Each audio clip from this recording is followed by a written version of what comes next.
Can I just say that Shunsui Kyoraku is an awesome and badass character? I think I just need to start with that because he is.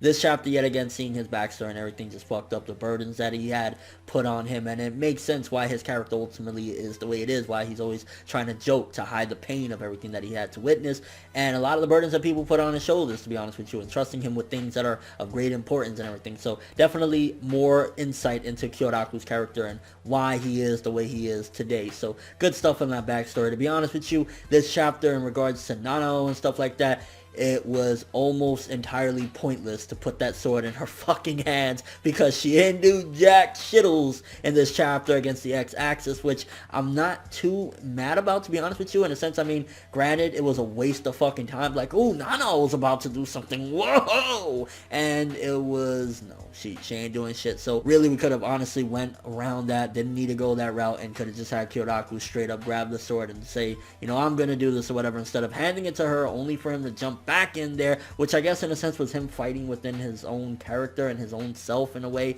kind of like, you know, oh, I need to change things or whatever, let me just entrust this to her, but, you know, maybe I just need to do this one more time. So it could be something along the lines of an internal struggle for Kyoraku, but at the same time, again, it was a waste of fucking time giving Nana all that because she couldn't even use it right, and it was just like, what?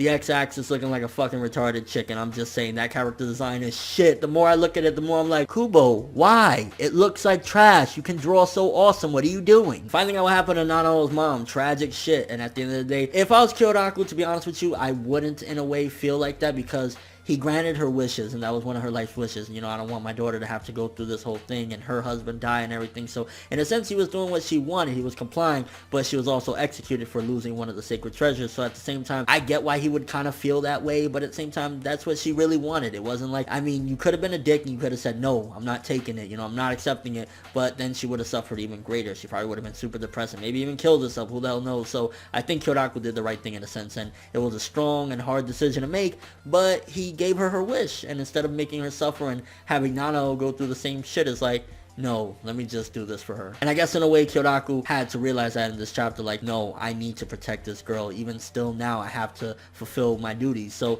again, I guess that was him fighting. But in terms of the plot of, you know, what's going on right now with the fight, it was like, no, give the fucking sword back, hurry up. And I guess another thing real quick in regards to this chapter, wasn't Kyoraku like put through the motherfucking ringer already? How the fuck is he still up? How did he get back up? He had his throat slashed, he was drowned almost, he had the shit kicked out of him. Like, dude even got shot through the stomach. How the fuck you standing up right now, bro? So that's definitely, like, I hope it addresses that after this. Like, Kyoraku's maybe getting up out of sheer will. Like, you know, this is the end of this fight and I need to save this girl, whatever, one more time. But ultimately, bro, you just were, like, massacred. You should not be getting up right now. But all things considered, looking at Kyoraku's backstory, pretty interesting to see how it ultimately shaped who he is today, getting more characterization of Kyoraku and everything, and an understanding of his characterization. So that was pretty good, and at the same time, Kyoraku is hopefully going to finish the fight, which in a sense is a hell of a lot better than, oh, Nanao's going to do it. So definitely good there. It's just kind of like, one, how is Kyoraku standing the fuck up after all the abuse that he took,